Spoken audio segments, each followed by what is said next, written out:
Hello বন্ধুরা, আসসালামু আলাইকুম। আবারও চলে এসেছি নতুন গল্প নিয়ে। গল্পের নাম আমার বোবা ফুল। পর্ব সংখ্যা 1। লিখেছেন তৃপ্তি এহসান নাওরা। পাঠ করছি আমি মালা ইসলাম। আশ্রিতা হয়ে বাড়ির মালিককে ভালোবাসার কথা মুখ ফুটে বলতে তোর একবারও বুক কাঁপলো না? ওটা না হয় পরের বিষয়, কিন্তু এটা কি করে ভাবলি যে তোর মতো একজন বোবাকে আমার লাইফ পার্টনার করব? নিজেকে আর আমাকে দাঁড়িপাল্লায় মেপেছিস কখনো? কি আছে তোর মাঝে? না আছে জন্ম পরিচয়, আর না আছে কণ্ঠস্বর। এই যোগ্যতা নিয়ে রকস্টার আসফিয়ান বর্ণর সামনে দাঁড়িয়েছিস ভালোবাসার দাবি নিয়ে। হোয়াট এ নাইস জোকস ইয়ার। আবার বড় মুখে বলছিস আমি যেন মিশমিকে বিয়ে করতে না করে দেই। আমি কাকে বিয়ে করব না করব সেটা ডিসিশন ঠিক করে দেওয়ার তুই কে? হ্যাঁ? হিংস্র কণ্ঠে হিসিয়ে বলা বর্ণের এক একটি কথার সম্মুখে আলুথালু পায়ে দাঁড়িয়ে থাকা অশ্রুসিক্ত সুখের বক্ষ পিঞ্জরে যেন তীর বিদ্ধ হচ্ছিল নির্ভুল নিশানায়। মনে হচ্ছে কেউ অনবরত ছুরি চালাচ্ছে কলেজায়। পাঁজরটা বুঝি এখনই ছিঁড়ে ফুঁড়ে বেরিয়ে আসবে। কি বলল বর্ণ? সে এবারের আশ্রিতা? কই, আগে তো কেউ উল্লেখ করেনি। এতদিন জেনে এসেছে সে এবারের ছোট কর্তা তামিজ শিকদারের একমাত্র মেয়ে ফারিস্তা সুবহান সুখ। মা রুবাইয়াত সুলতানার চোখের মণি। তাদের আদর যত্ন সে একটু চোখের আড়াল হলেই তাদের হাহাকার দেখে তো কবু মনে হয়নি তাতে খুঁত আছে। সুখ এক মুহূর্তের জন্য মন মস্তিষ্ক থেকে সেটা বের করে দিল। একটু স্বার্থপর হলো। শেষবারের মতো চোখের পানি বাঁধহীন ছেড়ে দিয়ে হাত নেড়ে চেড়ে মাথার চুল খামচে বোঝালো, প্লিজ বর্ণ ভাই, আপনি এই বিয়েটা ভেঙে দিন। আমি আপনাকে ভীষণ ভালোবাসি। আপনার পাশে অন্য কাউকে দেখা তো দূর, কল্পনা করলেও আমার দম আটকে আসে, শ্বাসকষ্ট হয়। আমি সব কথা শুনবো আপনার, যা বলবেন তা মাথা পেতে নেব, তবুও আপনি বিয়েটা ভেঙে দিন। বর্ণ নির্বিকার চোখে কপাল কুঁচকে তার দিকে চেয়ে রইল। কোনো ভাবাবেগ হলো বলে মনে হয় না, উল্টো সুখের অশ্রুধারা তার উন্মাদনা যেন উপভোগ করছে সে। মুখ বাঁকিয়ে গাল চুলকে ড্রেসিং টেবিলে হেলান দিয়ে আয়েসি ভঙ্গিতে বসে বর্ণ। সুখ তখনও অনুনয় বিনয় করে যাচ্ছে হাত জোর করে। এই মুহূর্তে নিজের উপর বড্ড করুণা হচ্ছে সুখের।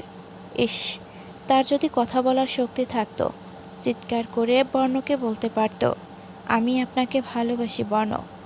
যতটা ভালোবাসলে গাছের পাতারাও নড়চড় বন্ধ করে স্থির হয়ে মন্ত্রমুগ্ধ হয়ে চেয়ে থাকবে আমার ভালোবাসায়, ঠিক ততটাই ভালোবাসি। যতটা ভালোবাসলে সাগরের উত্তাল গর্জনের শীতলতা ধরা দেবে এক লহমায়, ততটাই ভালোবাসি। যতটা ভালোবাসলে পাথর বুকেও ফুল ফুটবে, ততটাই যতটা ভালোবাসলে স্বয়ং আপনারই নিজের প্রতি হিংসা হবে। এতটাও ভালোবাসা পাওয়া উচিত নয় বলে। বর্ণ লাইটার জ্বালিয়ে সিগারেটের মাথা ছোয়ালো। দুবার সুখ টান দিয়ে পরপর নিকোটিনের ধোঁয়াগুলো ছুড়ে দিল সুখের চোখে মুখে। মেয়েটা মৃদু স্বরে কেসে উঠে তৎক্ষণাৎ।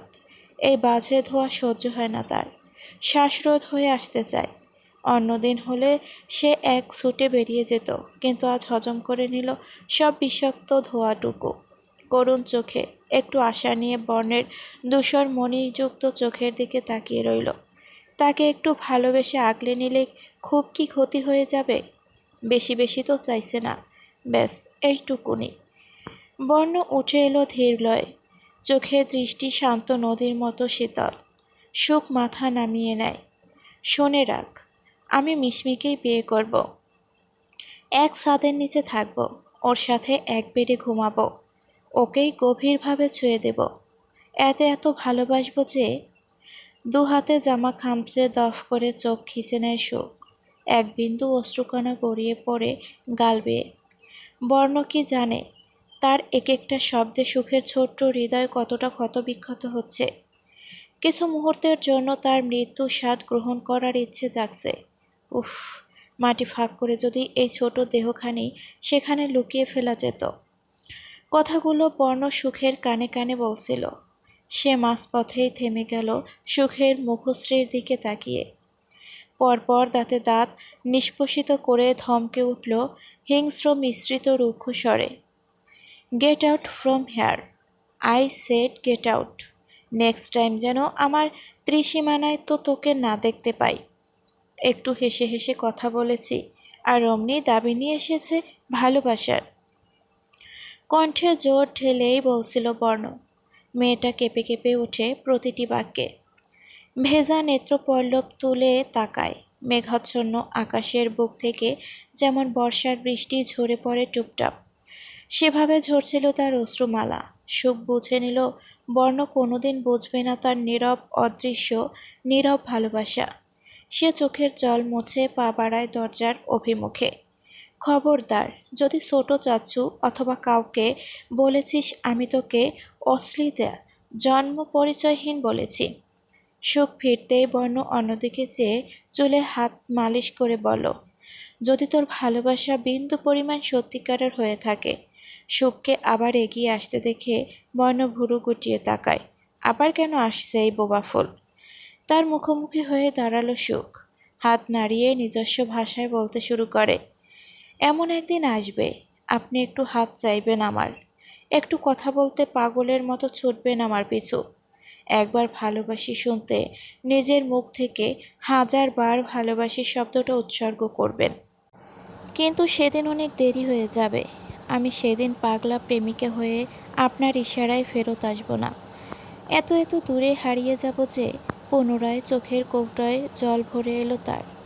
বর্ণ সুখের সব ভাষা বুঝে না, তবে কিছু কিছু বুঝে গিয়ে পুরোটা বুঝে নিতে পারে কেন যেন। সে হাসল, তাচ্ছিল্য। সে নাকি একদিন ভালোবেসে দেওয়ানো হবে এই বোবা ফুলের জন্য। এর চেয়ে হাস্যকর আর কি হতে পারে? বর্ণ বুকে হাত গুজল, বলল বিদ্রূপ স্বরে, যদি কখনো ভালো নাই বাসি। সুখ তৎক্ষণাৎ বুকের বাঁ পাশে হাত রাখল এবং পরপরই 5 আঙুল মুঠ পাকিয়ে বর্ণকে দেখালো। তার অন্তরের তীব্রতা, আত্মবিশ্বাস।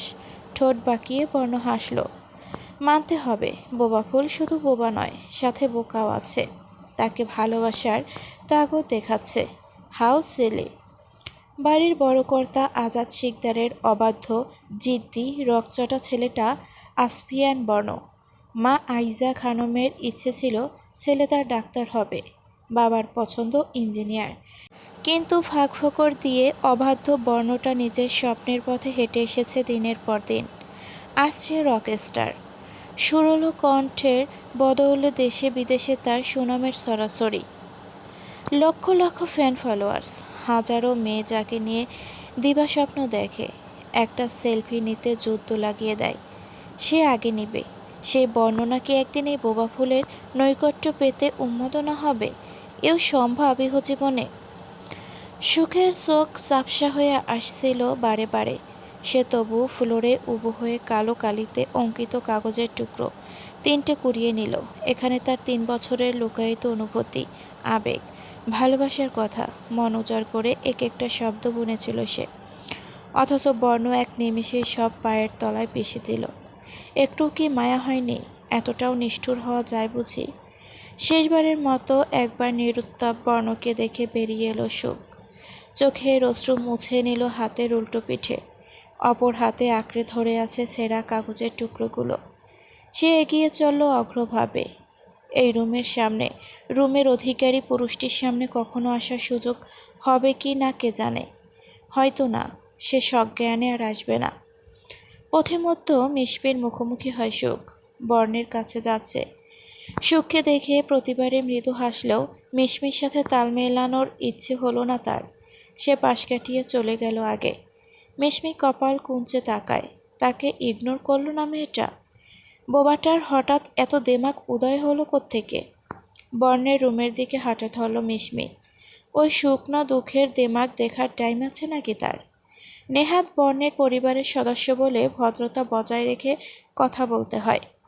বর্ণের মতোই মিশমিও একজন ফিমেল সিঙ্গার। একই সাথে বহুবার কাজ করেছে। সেই সূত্রের তাদের পরিচয়, অতঃপর বন্ধুত্ব। সেই থেকে সম্পর্কের এত দূর। হাতে মাত্র 15 দিন বাকি। তারপরে পৃথিবীকে জানিয়ে দুজন দুজনার হয়ে যাবে। সুখ পেছনে 3 জোড়া উৎসুক দৃষ্টি পেছনে ফেলে মায়ের কক্ষে এসে থামল। রুবাইয়াত তখন শাড়ি ভাঁজ করে কাবারে তুলে রাখছিল। মেয়েকে দেখে সহস্র হাত নেড়ে জিজ্ঞেস করল, কিছু বলতে চাও? সুখ তখন ঘাড় বাঁকিয়ে অপলক চোখে ভদ্রমহিলাকে পরখ করতে ব্যস্ত। বর্ণ বলেছিল সে নাকি জন্ম পরিচয়হীন, আশ্রিতা। তাহলে এই ভদ্রমহিলাকে, ওনার সাথে কিসের সম্পর্ক? আচমকা এক কাণ্ড ঘটিয়ে বসল সুখ। হঠাৎ করেই ছুটে গিয়ে রুবাইয়াতকে দুহাতে জাপটে ধরে খামচে রাখে সুখ। আকস্মিক ঘটনায় তাল সামলাতে না পেরে ভদ্রমহিলা কদম দুয়েক পিছিয়ে গিয়ে সামলে নিলেন নিজেকেও মেয়েকে। সুখের চোখ উপসে কান্নারা তখন দলা পাকিয়ে আসছিল। ঘন ঘন পল্লব ঝাপটেও অশ্রুগুলা বিলীন করে দিয়ে নিজেকে স্বাভাবিক করার চেষ্টা করল সে।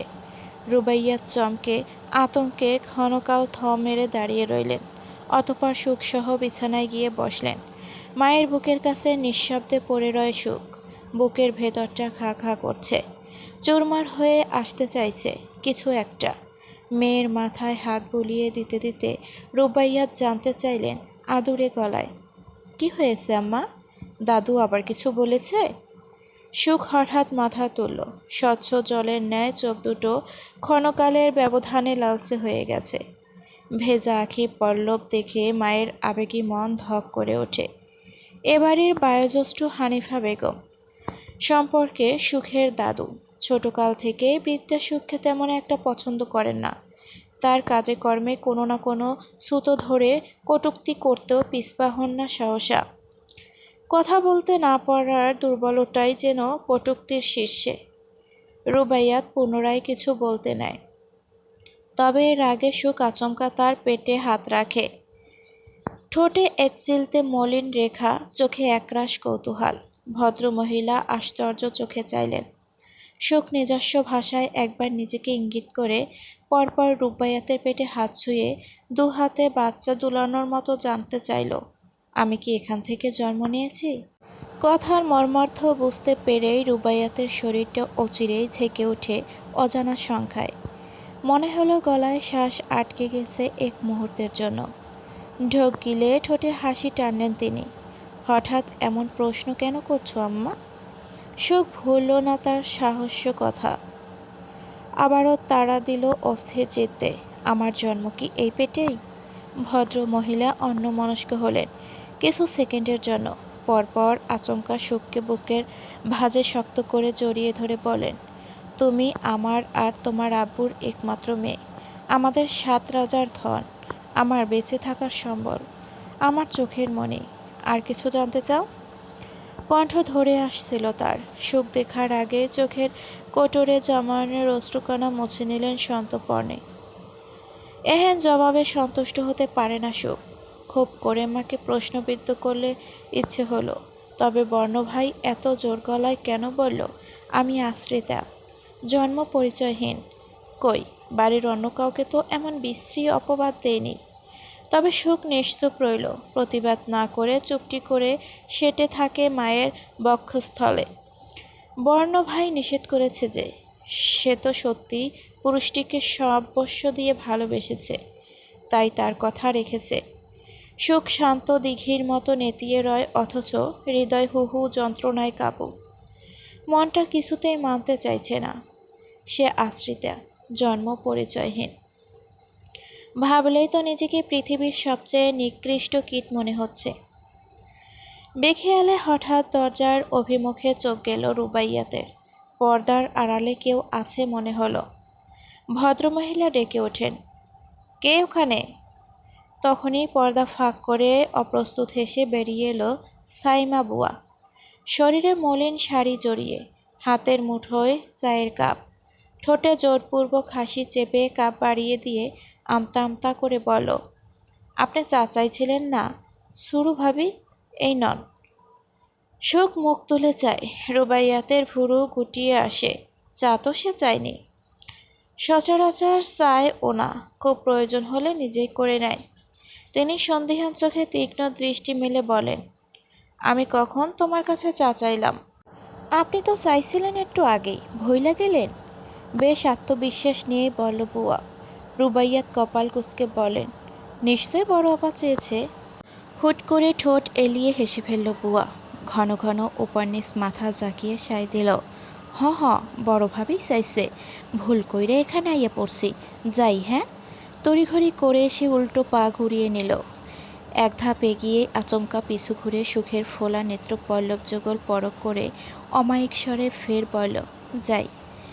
বর্ণ তখনও স্থিরতা বজায় রেখে ড্রেসিং টেবিলে বসে আছে, পায়ের উপর পা তুলে আইসি ভঙ্গিমায়। ঘাড়ে লেগে আছে বড় বড় মালার মতো ধপধপে সাদা রঙা হেডফোনটি। পরনে ব্ল্যাক গেঞ্জি, বুকের মধ্যখানে মাইক্রোফোনের হাতে তারই চিত্র আঁকা, তাতে আবার ইংরেজি লেটারে খচিত একটি শব্দ, রকস্টার। ফর্সা মসৃণ পেশিবাহুল ফলে ফেপে উঠেছে কাঁধের দুপাশে। এটাই যেন মেয়েদের নজর আকৃষ্ট করার উপযোগী স্থান। এক ঝলক কালচে ধূসর মণি চোখের ওই তীর্যক চাহনি তাদের হৃদয় স্পন্দন বাড়িয়ে দিতে যথেষ্ট। ক্লিন শেভ মুখ, বিভিন্ন অঙ্গিভঙ্গিকে মৃদু হেসে ঠোঁট নেড়ে চেড়ে কথা বলার স্টাইল দেখে বার কয়েক খুন হতেও দ্বিধা নেই। মিশমি লোভাতুর চোখে এক দৃষ্টিতে চেয়ে রয়। গলা শুকিয়ে আসছে তার, অন্তঃস্থলে অস্থিরতা কাজ করছে। পানির পিপাসা পাচ্ছে বোধ হয়। বর্ণ তখন নিমষ্ট কামড়ে ফোনে নজর ডুবিয়ে রেখেছে। কুঞ্চিত কপাল সমেত ছোট ছোট চোখ, ফলে দু চোখের কোনো কুঁচকে গেছে ঈষৎ, যেন শ্বাসরোধ হয়ে আসে মিশমের। নজর ঘুরে ফিরে বর্ণ ঠোঁটের দিকে চলে যাচ্ছে। নিষিদ্ধ কিছু করে বসার কামনা জাগছে ক্রমশ।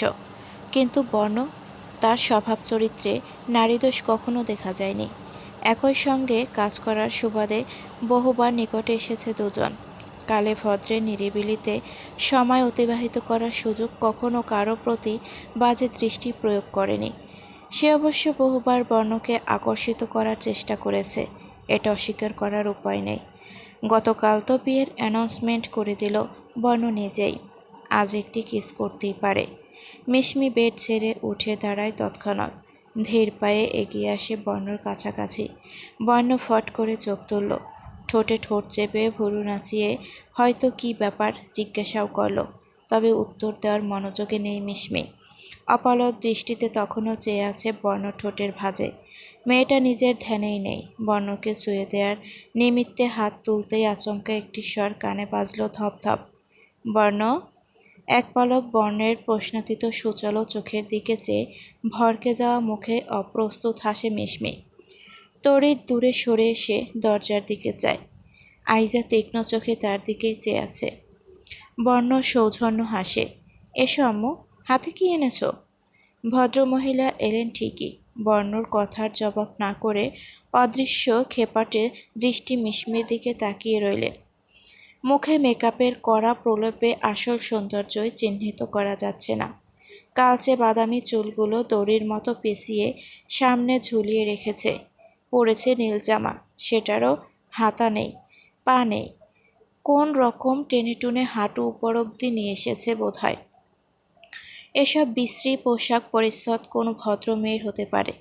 বর্ণ একে কি দেখে জীবনসঙ্গী করার সিদ্ধান্ত নিল। অবাধ্য ছেলেটা তার নিষেধ মানার প্রয়োজনটাও মনে করছে না। বড় হয়েছে, নাম খ্যাতি কামিয়েছে, এখন রকস্টার। সে মায়ের মতামত নেওয়ার কি প্রয়োজন? বাঁ হাতের তর্জনীতে কপাল চুলকে মায়ের দৃষ্টি অনুসরণ করে মিশমিকে এক পলক দেখে গলা খাকারি দেয় বর্ণ। আইজা বিরস মুখে ছেলের দিকে তাকায়, মুখ গম্ভীর করে হাতের ট্রেখানা পাশে রাখে। ফ্রাইড রাইস করেছি তোমার জন্য। ফোন রেখে দিয়ে ফুঁস করে শ্বাস ছেড়ে ঠোঁটে মৃদু রেখা ফুটিয়ে তুলল বর্ণ। আইজার হাত ধরতে চাইলে তিনি ঝাড়া মেরে সরিয়ে নিলেন। ক্ষুধার্ত বাঘিনীর মতো ক্ষণে ক্ষণে মিশমির দিকে চাইছেন। মেয়েটা অভ্র, তুহুফার সাথে গার্ডেনেই ছিল এতক্ষণ। তাদের সেখানে রেখে সিঁড়ি চড়ে উপরে ওঠার সময় দেখে ফেলেছে তিনি। ভাগ্যিস দেখেছিল, তাই তো তড়িঘড়ি করে তিনিও ছুটে এলেন। তিনি এই মেয়ের কাছে বর্ণকে এক মুহূর্তের জন্য ছাড়তে ইচ্ছে করে না। সেখানে আর কদিন পর সারা জীবনের জন্য ছেলেটা। অধরে মুচকি হাসি ধরে রেখে কানের পিঠে চুল গুজে এদিক ওদিক নজর নিক্ষেপ করে মিশমি। এ বাড়িতে আরও বেশ কয়েকবার আসা হয়েছে তার। তখন থেকেই বর্ণর মা তাকে কেমন আর চোখে চাইত, যদিও যত্ন খাতিরে কমতি রাখেনি কবু। কিন্তু কাল যখন বর্ণ নিজের সাথে আরও একবার নিয়ে এলো এবং বিয়ের কথা জানালো, তখন থেকেই ক্ষিপ্র চোখে দেখেছে তাকে। বিরক্ত লাগে মিশমির। বর্ণকে নিজের করে পেলে এমন হাজারো দৃষ্টি জাস্ট তুড়িয়ে উড়িয়ে দেবে। ব্যাস, সঠিক সময়ের অপেক্ষা। সম্পর্কে যেহেতু বর্ণর মা, ভদ্রতা বজায় রাখতেই হয়। মিশমি ট্রের দিকে হাত বাড়ালে বা বাড়াতে বাড়াতে বলো, আন্টি, আমি স্যার এখানে তোমার জন্য আনিনি, শুধুমাত্র বর্ণর জন্য। মাঝপথেই থমকে গেল মেয়েটার হাত। সেই সাথে হাওয়ায় মিলিয়ে গেল অধর বাঁকানো হাসি। সে সোজা হয়ে দাঁড়িয়ে স্তব্ধ চোখে প্রথমে বর্ণর দিকে তাকালো। অপমানে, লজ্জায় মুখ থপথপে হয়ে গেছে তার। ভেবেছিল বর্ণ কিছুই বলবে, কিন্তু সে ভুল প্রমাণিত হলো। সুখের ভাষ্যমতে নিষ্ঠুর পুরুষটি ঠোঁটে ঠোঁট চেপে অন্যত্র তাকিয়ে আছে। নিস্তব্ধ, থমথমে পরিবেশে আইজার গম্ভীর অথচ সদ্য নমনীয় কণ্ঠ পুনরায় বেজে ওঠে। মিশমিমা, তুমি বরং নিচে যাও, সবাই আছে ওখানে, বিশেষ করে তোমার বিগ ফ্যান দাদু। আইজার কথার ধরনে মিশমির কণ্ঠনালীর ভাষা হারালেও বর্ণ আড়ালে হাসল বোধহয়। পরপরই গলা খাকারি দিয়ে বলল, হ্যাঁ মিশমি, তুমি যাও, আমি আসছি একটু পরই। ভেতরের আত্মাটার রাগে, দুঃখে, অপমানে টকবগিয়ে উঠলেও উপরের আবরণে শীতলতা বজায় রেখে আইজার উদ্দেশ্যে ঠোঁট প্রসারিত করে হাসে মিশমি। এরপর বেরিয়ে গেল রুম ছেড়ে। এই অপমান মনে থাকবে তার। ওর সাথে বেশি মিশতে না করেছিলাম, তাই আমার দোরগোড়ায় বধূ করার দাবিতে হাজির করেছ তাকে। তোমার লাইফে আমার মতামতের কোনো ভ্যালু নেই, এটাই প্রমাণ করতে চেয়েছ। আম্মু, এমন থাক, কিছু শুনতে চাই না আর। কথাটা তো শুনবে। চোখ রাঙিয়ে রাগে গজগজ করতে করতে হম্বিতম্বি করে দরজার দিকে হাঁটা ধরলে আইজা। ছেলের পাশাপাশি ওই মেয়েকে কল্পনা করলেই মেজাজ খেই হারাচ্ছে তার। বর্ণ দীর্ঘশ্বাস ছেড়ে পিছু ডেকে খাইয়ে দিতে বলল, কিন্তু ভদ্রমহিলা একেবারের জন্য থামেনি। দোপধাপ পা ফেলে চলে গেলেন নিজের কক্ষের অভিমুখে। দরজায় খিল এঁটে এতক্ষণে চেপে রাখা কান্নাগুলো খুব সহজেই উগলে নিল শোক। দুহাতে মুখ চেপে ভঙ্গিতে কেঁদে ওঠে মেয়েটা। এই কান্নায় উচ্চ শব্দ নেই, নেই কোনো লাজ, কেবল দু চোখ ভরে আসছে অশ্রুতে। সেগুলো বিরামহীন গড়িয়ে পড়ছে গাল বেয়ে থুতনি পেরিয়ে। জীবনে প্রথমবার কোনো পুরুষকে মন প্রাণ বিসর্জন দিয়ে ভালোবাসে সে। কিশোরী মন যাকে দেখে দুলে উঠেছিল প্রথমবার, যার সুরের মধুরিতে হৃদয় যন্ত্র থমকে গিয়েছিল বারে বার, যাকে অপলক দেখতে দেখতে ভুলে গিয়েছিল কথা না বলতে পারার দুর্বলতা, সেই পুরুষটি আজ তাকে ভেঙে চুরে গুঁড়িয়ে দিয়েছে। চোখে আঙুল তুলে চিনিয়ে দিয়েছে তার দুর্বলতা। সত্যিই তো, একজন বোবা হয়ে রকস্টার আফসিয়ান বর্ণর সামনে ভালোবাসার দাবি নিয়ে যেতে বিবেকে বাঁধল না কেন? যেখানে ভালোবাসি শব্দটাই উচ্চারণ করার ক্ষমতা তার নেই। কণ্ঠনালীতে হাত বুলাতে বুলাতে ঠোঁট কামড়ে নীরবে অশ্রু বিসর্জন দিচ্ছিল শোক। চিৎকার করে কাঁদতে ইচ্ছে করছে, কিন্তু তার যে সেই সাধ্যও নেই। বর্ণের ছিঁড়ে ছুঁড়ে ফেলা 3 টুকরো চিরকুটের খণ্ড সন্তর্পণে ডায়েরির ভাঁজে রেখে দিল সে। অতঃপর হাতে কলম তুলে নিল এবং সেই পাতাতেই লিখল, এই বোবা ফুলকে একটু কি ভালোবাসা যেত না বর্ণ ভাই? খুব বেশি তো না, ব্যাস একটুকুনি তো। ডায়েরি বন্ধ করে এক পাশে রেখে দিয়ে শোক জানালার ধারে গিয়ে দাঁড়ায়। চোখের অশ্রু মুছে ফেললেও ফিরতি কৌটোর ভরে আসছে। সে আশ্রিতা, জন্ম পরিচয়হীন। জানতে হবে তাকে, কোন কারণ ছাড়া সে তো অভ্রকে জন্ম পরিচয়হীন বলতে পারবে না, যেখানে সে খুব ভালো করেই জানে অভ্র বড় চাচুর ছেলে, বর্ণর ভাই। তাকে এই মিথ্যা অপবাদ দেওয়ার আগে সুখের শ্বাসরুদ্ধ হয়ে আসবে। অথচ বর্ণ ভাই কত সহজেই বলে দিল সে জন্ম পরিচয়হীন। কথাটায় কিঞ্চিত সত্য মিশে না থাকলে এতটা জোর দিয়ে উনি বলতে পারতেন না।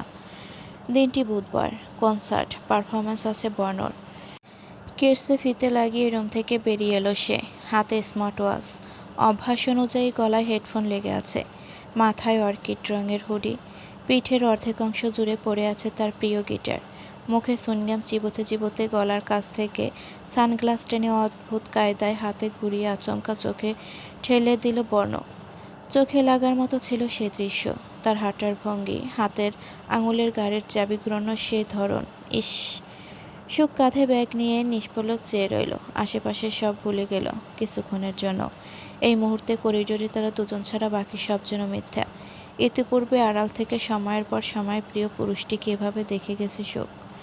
2-1 বার চোখাচোখি হতেই বোকা হেসে পিঠ বাঁচিয়ে পালিয়ে গিয়েছে। হঠাৎ ঠোঁটের কোণ ঘেঁটতে মুগ্ধময় হাসির রেখা সরে যেতে ধরে সুখের।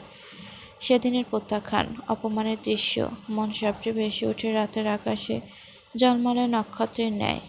চাপা শ্বাস ছেড়ে স্বাভাবিক হয়ে চোখ নামিয়ে নেয় মেয়েটা। সে মন্ত্রমুগ্ধ হয়ে আর তাকাবে না পুরুষটির দিকে। কখনো তার হবে না জেনেও এমন মুগ্ধ দৃষ্টি বিতরণ করা নির্বোধের সমিল নয় কি? ভালোবাসা নাকি আড়ালেই সুন্দর, সে না হয় চুপি চুপি ভালোবাসবে। রুমে যেতে হলে বর্ণকে ভিড়িয়ে যেতে হবে।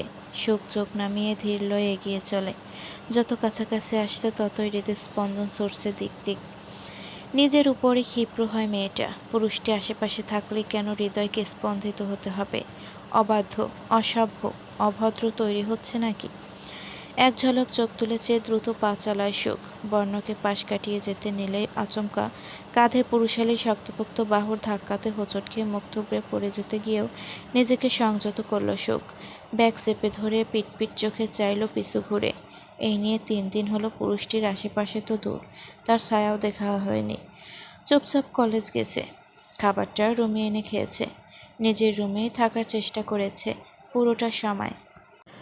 বর্ণর ইচ্ছেকে স্বাগত জানিয়ে সে তো পাশ কাটিয়ে যাচ্ছিল, তবে এখন ইচ্ছে করে ধাক্কা দেওয়ার কি মানে? বর্ণ সুখের দিকে তাকায়ও নি একবার। পূর্বের মতো হেঁটে যাচ্ছিল, কাঁধে হাত বুলাতে বুলাতে চোখ কুঁচকে নেয় সুখ। সিমসাম গরনের হাওয়ায় হাড্ডিতে লেগেছে খুব। রাগ হয় তার। ঘুষি মারার মতো পিছন থেকে হাত উঠাতেই আচমকা ঘুরে গেল বর্ণ। থমথমে মুখে আর চোখে একবার কাঁধ সম মুঠ পাকানো হাতের দিকে তাকিয়ে ফিরতি বনের দিকে চাইল। সাহসের বড্ড অভাব তার। ঘটনা দ্রুত ঘটে যাওয়ায় এখন কি করা উচিত বুঝে উঠতে পারে না। বর্ণ এগিয়ে আসে তার মুখোমুখি, ঠোঁট কামড়ে চোখ ছোট ছোট করে সুখে আগাগোড়া পরক করে বলে ওঠে, মারবি মার। সন্তপর্ণে গাল এগিয়ে দিল বর্ণ, ঠোঁটে দ্রুত হাসি। মুঠোবদ্ধ হাত হঠাৎই শীতল হয়ে আসে সুখের। ঘন পল্লব আঁখিতে পুরুষটির পুরো মুখশ্রী বিচ্ছুর করে মেয়েটার কি হলো কে জানে। ইতি উনিত না ভেবে আগত 5 আঙুলের থাবা বসিয়ে দেয় বর্ণের ডান গালে। মুহূর্তে হাসি মিলিয়ে বিস্ময় ভর করে বর্ণর চোখে মুখে। চোখের দৃষ্টি স্তব্ধ হয়ে উঠেছে অবিলম্বে। বোবাফুল তাকে সত্যিই মারল? রকস্টার দ্য গ্রেট আফসিয়ান বর্ণকে চড় দিল? সুখ নিজে হতভম্ব, ভীতু সমস্ত চোখে অপলক চেয়ে থাকতে থাকতে 1 পা 2 পা পিছিয়ে সে দ্রুত পায়ে ছুটে নিজের রুমে ঢুকে দরজা নক করে দেয়। এই প্রথমবার দুঃসাহসিকতা কাজটা করে ফেলেছে সে। কলিজা এখনো টিপটিপ করছে। নড় মেলে একবার উঁকি দিয়ে বর্ণ ভাইয়ের প্রতিক্রিয়া দেখে নেবে, যদি তেড়ে আসে। বোবা ফুল, মারতে বললাম আর 7-5 না ভেবে মেরে দিলে? বাহ, আজকাল সাহসের ওভারডোজ পড়েছে দেখছি। একবার কনসার্ট থেকে ফিরি, তোকে দেখে নেব। গালে মৃদু হাত ঘষতে ঘষতে দাঁত নিষ্পেষিত করে বিড়বিড় করে বর্ণ। সত্যিই সাহস বেড়েছে মেয়েটার। ভাইয়া, তুমি এখানে দাঁড়িয়ে আছো কেন? দ্রুত এসো। বর্ণ চট করে ফিরে তাকালো। গিটার আর হেডফোন বাঁধে বাকি সাজসজ্জা অনেকটা তার মতোই। তো বন্ধুরা, গল্পটি ভালো লাগলে অবশ্যই কমেন্ট করতে ভুলবে না। ধন্যবাদ।